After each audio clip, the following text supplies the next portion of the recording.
Right mga bossing, yan, meron tayong walking customer, Toyota GLI 4AFE engine mga bossing. So ito mga boss, low power mga bossing, tapos namamatay mga boss. So ayan, pakita ko sa inyo andar mga bossing. Start naman siya mga bossing, first start. Maandar naman mga bossing, tapos ang nangyayari, pagka mga ngambyo na, kumakadyot na mga bossing. So ayan, testingin natin.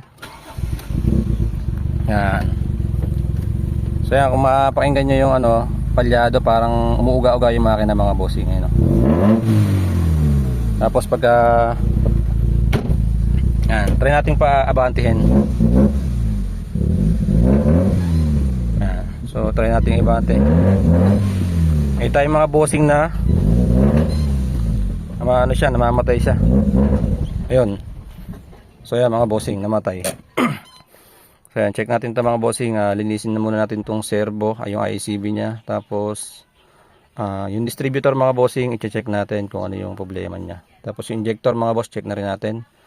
Ayan, kasi nag-overgas yung niya, yung sa injector siguro niya. May gasolina mga bossing. So yan, check natin ito mga boss. Bossing, ayan, kinalas natin itong throttle body assembly. So ito yung throttle body niya. Ito yung servo. Ito yung servo mga bossing. Ito yung ICB mga bossing. Ito ICB natin. Tapos nilinis natin to. Ayan. So yung loob niya malinis na. Napiprewheeling siya. Hindi na siya stack up mga boss. Kung na-stack up siya mga bossing, so ibabalik na lang natin itong pyesa. Tapos sasalpak natin sa makina mga boss. Ayan. Tapos observe natin mamaya kung ano pa yung dapat natin ayusin para tuminunay andar nito mga bossing. Alright mga bossing, ayan, ito na i-update natin sa Toyota Lovely 4AFE mga bossing yung engine. So ito ang issue nito mga bossing, dumating sa atin, pupugak-pugak yung makina mga boss. Tapos pagka pinatay mo at in-start mo ulit, halos ayaw na umandar mga bossing. Siguro mga ilang attempt, mga 10 attempt bago siya mapaandar mga bossing. Tatapa ka muna sa gas bago mapaandar mga boss. Tapos ang taas ng minor mga bossing, pagka umandar siya, sobrang taas ng minor, tapos hindi mo na makontrol mga boss. Ngayon ang ginawa natin mga bossing, yan, sa mga nagtatanong, sa mga naka-Corolla, Toyota GLI mga boss, ang ginawa natin dito mga bossing, ayan, yung servo nilinis natin, tapos yung wiring baligtad. So inayos natin yung wiring, mali yung pagkakagawa nung nag-wiring. Tapos sa distributor mga boss, nagsalpak tayo ng panibagong ignition coil, tsaka yung condenser pinalitan rin natin. Tapos mga bossing, yun, yung automatic ng pan, yun, binalik na natin sa automatic kasi nakarekta to.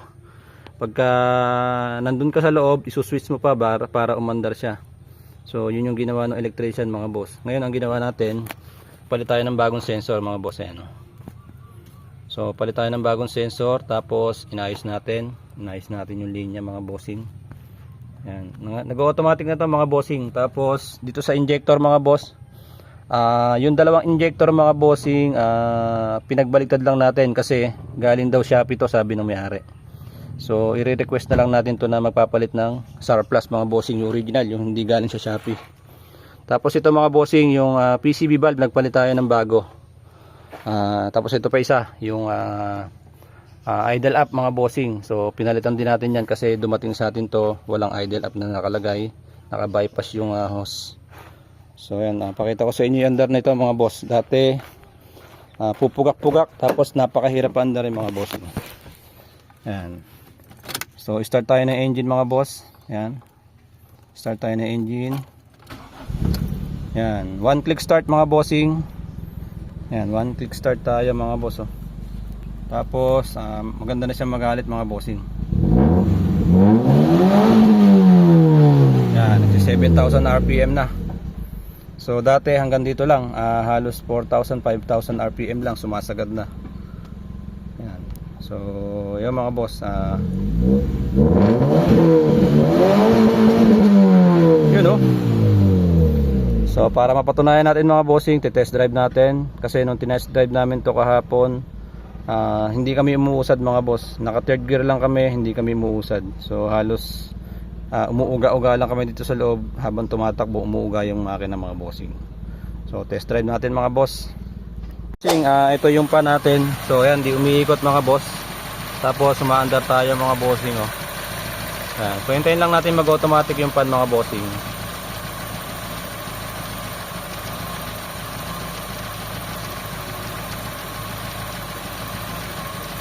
Ayan mga bossing, umikot na yung radiator pa natin, nag-automatic na siya. So naibalik na natin sa automatic yung radiator pan ni sir. Ayan, okay na. So hintayin natin huminto mga boss para ano, malaman natin kung hindi na siya nagre-rekta.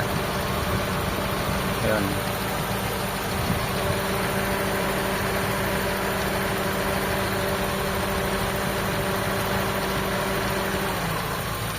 Ayan mga bossing, nakita nyo huminto na yung radiator pan natin. So all goods na tayo sa radiator pan. Sa makina okay na rin tayo. Test drive na lang natin to mga boss bago natin papuntahin yung may-ari. Kasi pinaiwanan natin sa kanya tong makina, yung kotse niya, dahil inabot na kami ng gabi kahapon. So test drive natin para malaman natin kung talagang okay na mga bossing. Ayan. Yun mga bossing, habang magte-test drive sana ako kanina, biglang namalya ulit mga boss. So ngayon ang ginawa namin mga bossing, chinek namin yung fuel pump mga boss. So kinalas namin sa sa tangke. So ito yung nakita namin mga bossing. Yan, yung fuel pump niya, punong-puno na ng dumi yung filter mga bossing. So hindi na siya makahinga dito sa sa dumi. Yan. Tapos ayan, inaayos na rin natin yung wiring kasi gulo-gulo yung wiring niya, may mga nakalawit pa na wire. Ayan. So ngayon papalitan natin ng brand new na fuel pump mga boss.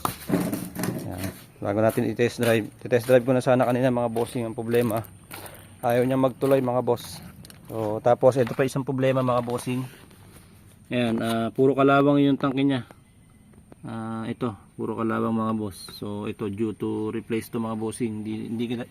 Hindi dapat may kalawang to mga boss. Kaya kailangan mapalitan niya ng bago. Bago or surplus mga bossing na sariwa. Yung walang kalawang yung loob. So ayan. Kakabit lang namin ito mga bossing tapos test drive kami. Kaya mga bossing, ikakabit na natin yung bagong fuel pump. So pinalitan natin ng bago mga boss. Ayan, malalaman natin mga bossing kung hindi na mamamalya. So halos ayaw ng umahon ng gasolina mga boss kasi punong-puno na pala ng dumi yung filter niya. Tapos puro kalawang yung yung tangke. So ito yung fuel pump ni bossing. Ayan. So hindi po pwedeng hindi natin makikita to mga boss kasi nagda-diagnose tayo talaga. So yan. Medyo madugo yung nangyari dito sa makina ni bossing kasi sa dami ng gumawa. Hindi na rin nila nakuha. Hindi nila nakita kung ano yung talagang problema. So tayo chinaga talaga natin mga bossing. Hinanap natin yung mga problema. Binalik natin yung dapat na para sa makina, yung sa may radiator pan. Tapos yung ICB, yung pinaka-importante. Yan, so malalaman natin mga boss pag naisalpak natin yung fuel pump. Yan.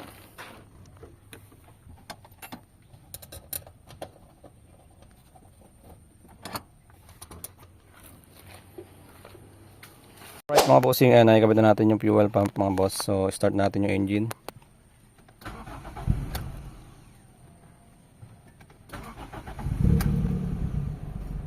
So yan mga bossing, maandar na tayo mga boss.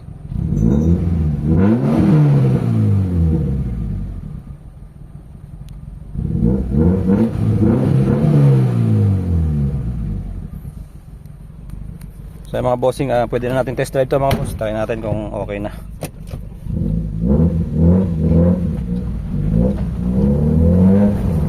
Yun gandang mata ko.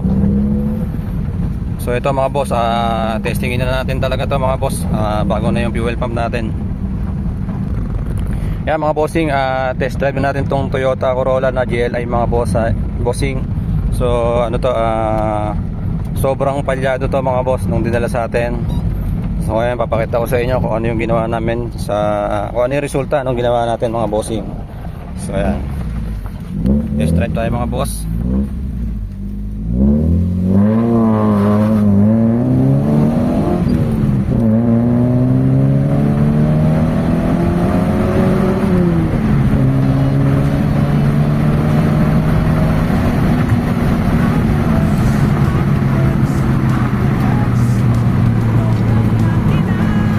Yan mga bossing,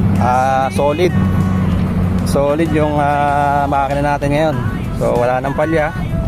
Okay na yung makina natin mga boss. So yan mga boss, sa mga nagtatanong, yung mga nabitin sa video natin nung una, ito na yung video na pangalawa natin ginawa. Talagang palyado to mga bossing. Yan, siguro naman hindi na kayo ano yan. Hindi na kayo magtatampo mga bossing kasi ito full video na to. Ano? Yun, alright mga bossing, yan, ito yung Toyota Corolla natin na ginawa mga bossing. So ito yung palyado dati. Hindi humahatak ng maganda mga boss. Naglilimit yung RPM natin mga bossing, nasa 3,000, ayaw nang humila mga boss. So ngayon ito na mga bossing, test ride natin mga boss.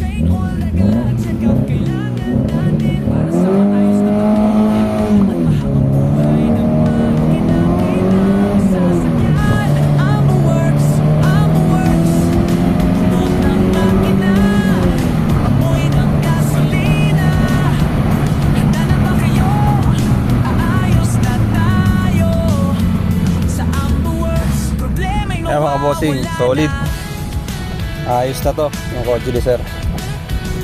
Tunap para sa mas maayos na pagpapatagpo. Sasakyan mo'y aalagaan para sa mas mahabang paglalakbay mo.